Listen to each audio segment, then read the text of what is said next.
Good evening, everybody. रुकना ही नहीं, मेरे को introduce करो। We are back.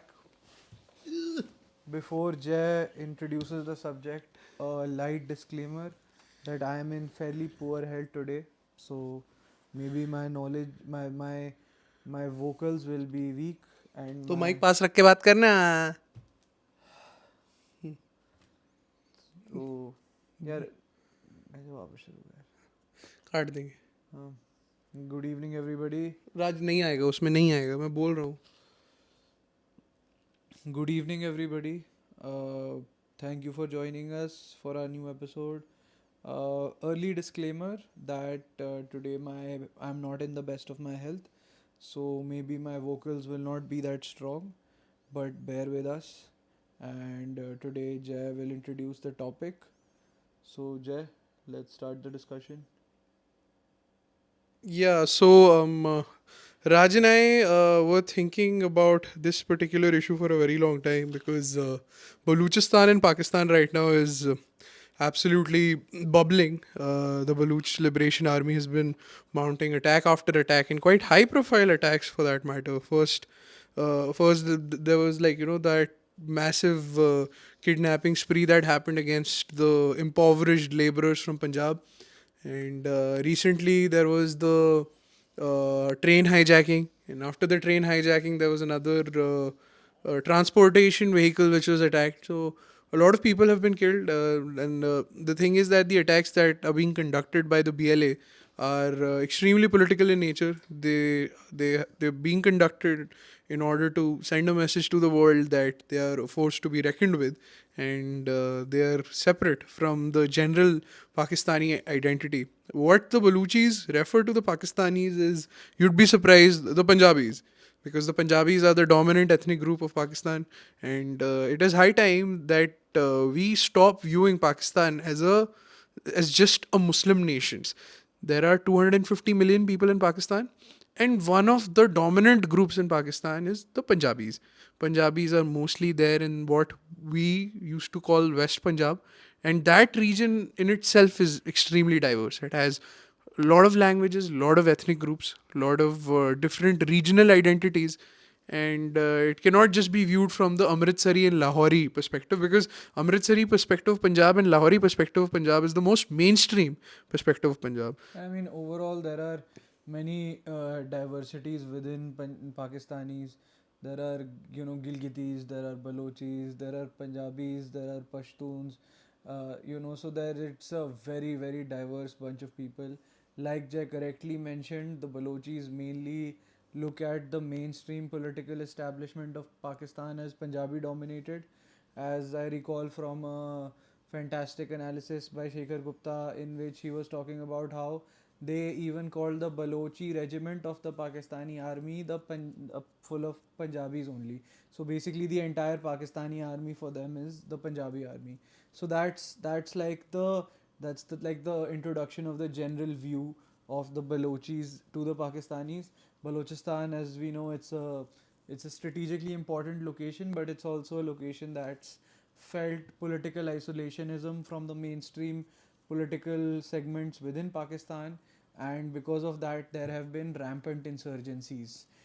We are presently today in the what they call the fifth phase of the Balochi insurgency, which started with the killing of Akbar Bukti. Forgive me if I'm getting his name wrong, but he was a mainstream political figure in Pakistan. He was a governor of several states, I believe. He was a very much a mainstream politician, very urbane, erudite, very well educated, had spent a lot of time studying in Lahore, and he was a mainstream political figure. He had, I think, even served as the Minister of Defense at some point in Pakistan, and he had a very, very public spat with Musharraf and got isolated politically from Musharraf. And at some point, he started withdrawing from like the mainstream political life in Pakistan, and he was apparently hiding with some of his supporters in a cave, which most definitely Musharraf blew up. But they say that he died accidentally, but it's an open secret that he was basically killed by the establishment of Musharraf, which is the death of Akbar Bukti basically started this phase which is the phase that has not stopped since then. It has seen varying intensities, but recently it has become more intense. Not too long ago, we are talking about this issue right now because of the attack on the, the railway, the train carrying Pakistani military personnel. But Balochis have also carried out an attack on an existing Pakistan-Iran rail link earlier. They are very well aware that they hold a lot of power to the strategic assets that hold the route to the Arabian Sea, for example. So they have a lot of geopolitical knowledge, and that's kind of why they are sort of increasing the pressure on the Pakistani establishment, the Pakistani military. So that's sort of my overview of this whole thing. I'll go back to Jay. Yeah, it's to understand the movement. We have to understand what the demands of the Khan of Kalat were. It is said that the region all the way till Karachi used to be part of Balochistan, and Balochistan historically has been the area of transition between Persia and India. If you see it from the historical context, it is one of the places. I mean, it includes Afghanistan as well, but it is one of the places where these two cultures came together and intermixed to such an extent that it was very difficult to differentiate between the two. There is a lot of legend as to where the Balochi people come from. Some Balochi people, because of the influence of Islam, started tracing their origins to the Semitic Arabs, but that is far from the truth, in my opinion, because their language is an Indo-European language. It's an Indo-Aryan language. It's from the Iranic group, so it is difficult to say that they're Semitic in origin. And keeping that in mind, because it has always been in a transitional zone historically, any transitional zone in any continent or subcontinent is a zone which witnesses a lot of conflict, a lot of violence, a lot of bloodshed. Be it the Punjab region of India, transitional zone historically faced a lot of conflict. Be it Afghanistan from the perspective of being in Central Asia. And similarly, Balochistan, again, I would call it the bridge between South Asia and West Asia. So, given its strategic location, there was going to be a point where there would be a lot of conflict, specifically after India got its independence. Most of that region was under the Khan of Kalat. And Khan of Kalat was a very proud man. And just like Hari Singh in Jammu and Kashmir, he also kept the idea of Baluch independence quite active after the British left. It's only when he was forced, but it's only when he was forced on gunpoint that the Baloch people eventually joined the Pakistani Union, and there was also a very violent military crackdown which was initiated by the Pakistani establishment. So it was not just in Kashmir that there was a Pakistani incursion. The same incursion and the same invasion tactics were used for the territory of the Khan of Kalat as well, and that's how Balochistan became a part of Pakistan. It is said that the whole Baloch territory, the Balochistan territory, is bigger than Rajasthan. Yeah. It is such a massive territory, Yeah, and no, I think again to quote the print, I think the last analysis that I was watching on YouTube, it's almost nearly equivalent to the size of Germany, which is huge in terms of landmass. So I like to second Jay that the transit and frontier areas, I agree, are prone to tension, but I also think areas which are resource rich and of strategic importance are also always subject to political and insurgency kind of tensions. Now, the strategic importance of Balochistan is immense. It controls the a majority of the border areas of Pakistan with Iran and Afghanistan. It controls the direct access of Pakistan to the Arabian Sea. So naturally, a major transit economy can be established in Balochistan, and that's why there is a element of strategic importance to that area. Now, the implication of this attack is that this is an attack on the strategic military asset, which is the Pakistani railway, because it can move man, material, ammunition through those lines. So if a if a railway line is basically coming from the main hinterlands of Pakistan towards like Quetta, Balochistan, those areas, if you attack those, you are in a way attacking the core logistics function of the Pakistani army. And like we all know, wars are not won by anything other than good logistics. You know, bravery is important, machinery is important, but wars are won purely by good logistics. And if you attack the logistics of an army, it really pinches. We all saw the footage of the Balochi attack, and we all saw how desolate and barren those places are. They are so sparsely populated, and in those areas, where will rescue operations and rescue teams of the Pakistani army set up base? Where will they set up camp? You know, to do hostage rescue, you need choppers to come in, you need snipers to go out. There is no scope of being able to do that. There are no buildings there, there is no humanity around. So it's like really desperately lonely mountainous region. So the terrain is very, very difficult to operate on. Yeah. And sorry to cut you off, don't forget your thought. We have seen in our own country also the challenges that come with building civil military fused infrastructure in hill areas, because you need civil infrastructure which will be of military importance also. For example, in Ladakh, you need good tunneling there, you need good roads there, but it's not like it's been a very easy journey for us. The Border Roads Organization is an organization that is working 24/7, 365 to keep our logistics and our supplies in that, in the forward areas of LAC and, different parts of the Himalayas, just to keep our logistics, man, and material ready, because we recognize now that wars are won purely by functional logistics, nothing else. So, Jay, I'll get Yeah, back to to you. corroborate what you just said, the reason why the Soviets lost to the Afghans was because the Afghans were so brilliant at attacking all the supply routes of the Soviets, which basically meant a lot of essential items could not reach the Soviet Red Army, and one of the primary targets were fuel, um, um, food rations, and all of that. In fact, a lot of attacks that are happening in and around South Kashmir and North Jammu are also attacks which are happening on the secluded trucks which are carrying essential items, because you know that the people inside those trucks wouldn't be seasoned fighters, so they wouldn't be ready to give you a good fight. And number two, they would be just there to transport stuff, so they are like always the easier target.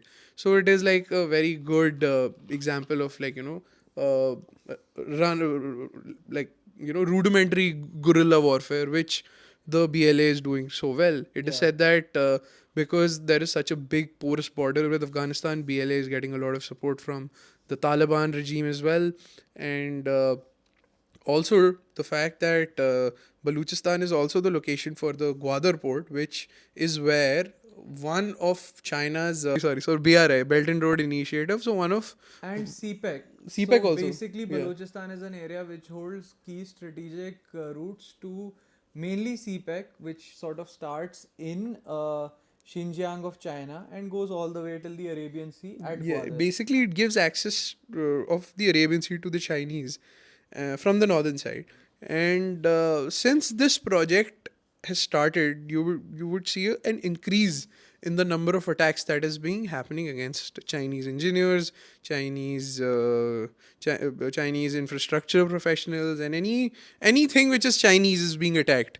And not only in Baluchistan, the attacks are going all the way till Karachi.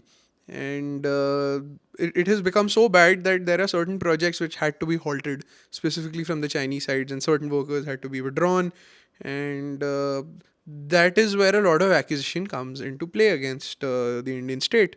Kulbhushan Jadhav was actually caught on the Iran-Pakistan border in Baluchistan, and the accusation that the Pakistani government throws at him is that he was trying to provide Fuel funding and secessionist movement. fuel secessionist movements inside Pakistan. And interestingly, very recently, one of the persons behind Kulbhushan Yadav's uh, uh, capture was killed very recently. So the allegation is that this was probably done in the background by Indian intelligence agencies. the allegations also come that what the recent spike in Balochi action against Pakistani military assets is backed by Afghanistan and India both. By Afghanistan, they mean the present incumbent regime in Afghanistan. That's probably one of the reasons being that the Taliban regime has many times said that they don't recognize the existence of the Durand Line. So the Pakistan Afghanistan border for them doesn't actually exist. Those frontier areas are basically for their tribes to explore and it's their land. So they don't fully recognize the Durand Line, it's more like an artificial construct for them. And as a result, they have been accused of fueling and backing the Baluchi action and the TTP action against Pak military assets, which has been giving quite the pinch to the Pakistani military lately.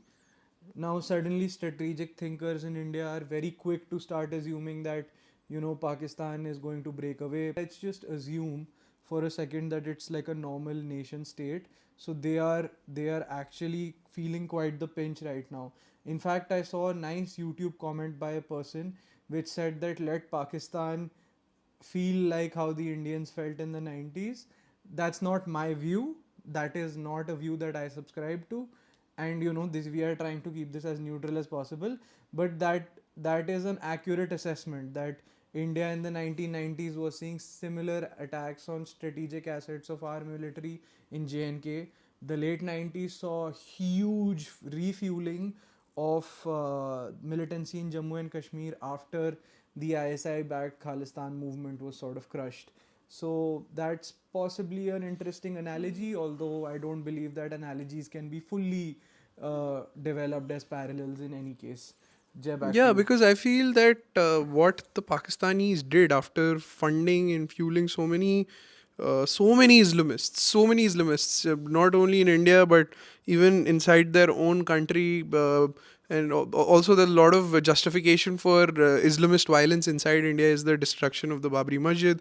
But if you just look at Pakistan's perspective, I feel the rise of Islamist tension and Islamism in the Indian subcontinent. It I feel it predates the destruction of Babri Masjid, and I feel that destruction or no destruction, that thing would have happened any which way, because the time that we're talking about, like 19, I'm saying that even without that, I feel that this movement would have happened, because I feel the tensions in JNK were already peaking. You had the Soviet withdrawal from Afghanistan. You had the war in Yugoslavia. So there was this collective Muslim victimhood in the world, which was something which the Pakistani state really capitalized on, and that capitalization actually backfired on Pakistan the most, because what happened was that, of course, India has its own set of problems. India has its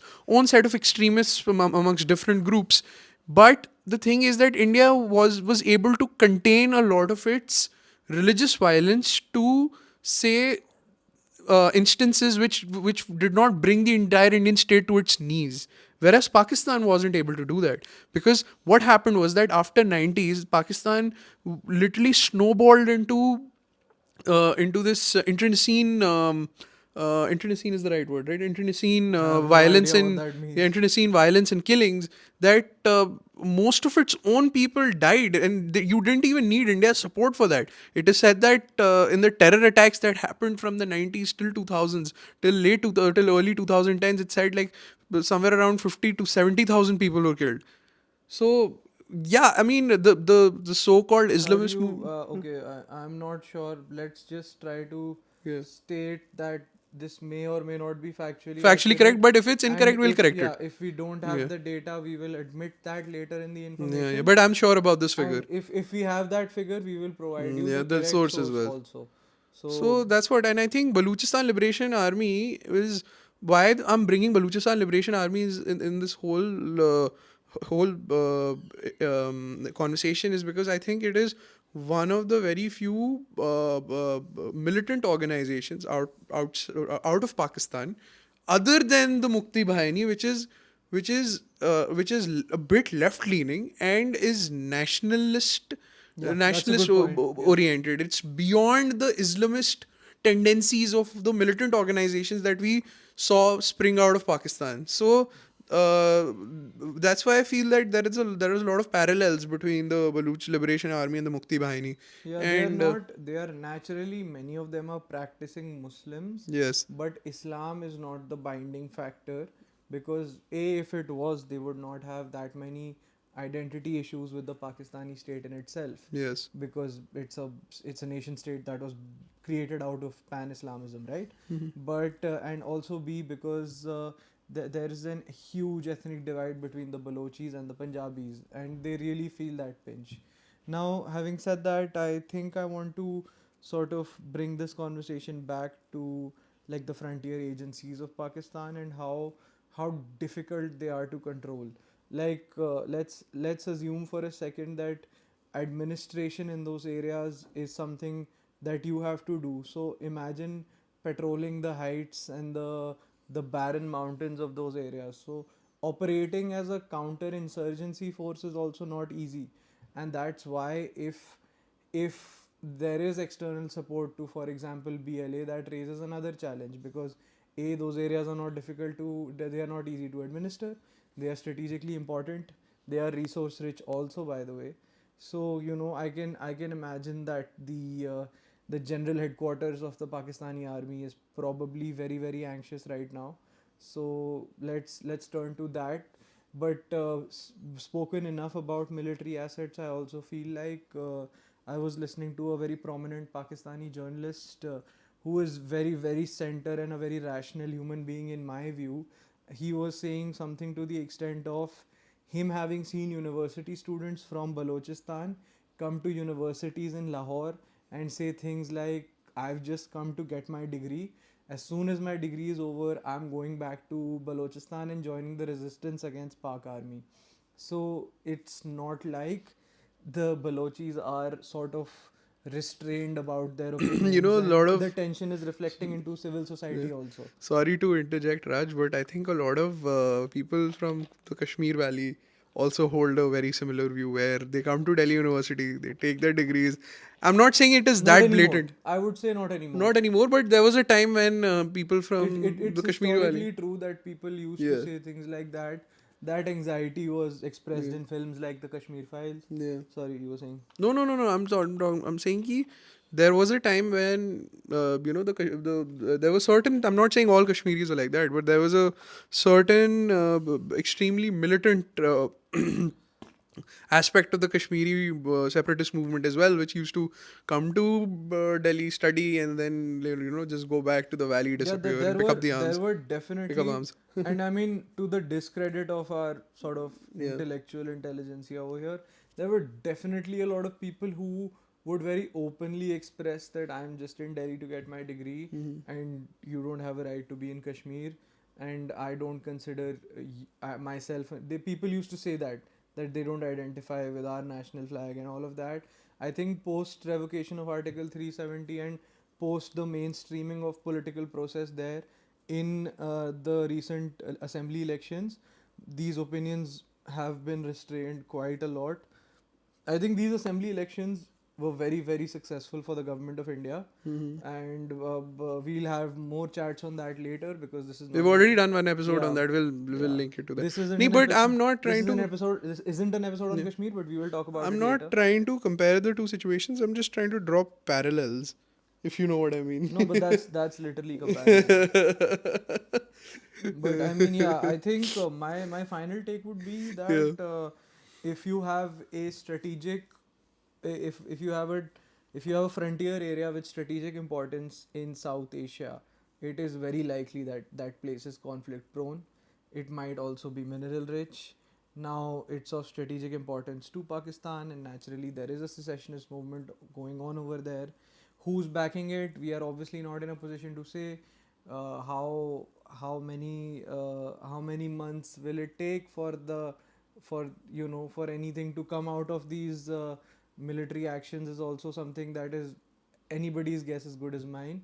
So let's just round up our final thoughts. I think that the Balochi people definitely have a discord with the mainstream Pakistani society, and if there is going to be any lasting peace between those communities, it has to come through reducing the political isolationism that the Balochis have felt. Case in point being the killing of Akbar Bukti. Those are my final thoughts. I will end my It is comments said here. that they killed him inside a cave with an anti-tank missile. Yeah, An anti-tank missile, bro. Was an anti-tank missile, right? that's what they say. Yeah. I have no idea. Yeah. I was 7 years old and didn't even know where the Interestingly, borders are. 2006 was the year when our father went to Afghanistan. Yeah. Yeah, so Anyway, we again, can wrap up another. the conversation. Yeah, and my final thoughts is that I feel there are a lot of Balochi people who are in support of Pakistan as well. It's not like all of Balochistan is against Pakistan, so let that be outside your perception. It was also important to realize that just because Pakistan is facing a difficult time, that doesn't mean that the Pakistani establishment is not prepared for such attacks and such upheavals. Yeah, it's You not have to it's give not easy credit to to. operate in those Yeah. terrains. It's also, I think that Pakistan is a country, I am very critical of it, but nobody can deny the fact that they do spend on their military. There are aspects of the Pakistani military which are highly capable. So if this was urban combat, there could have been Pakistani SSG commandos who could have wiped out the BLA, Yeah. hostage takers quite easily. But the real enemy there, and BLA understands this very well, the real enemies there are not the BLA militants themselves. The real enemy there is the terrain. So that is the real choke point for the Pak military, is the fact that they got them in the difficult terrain, not just the fact that they got them. Does it still bring us back to the old adage? It is never between one religion and another.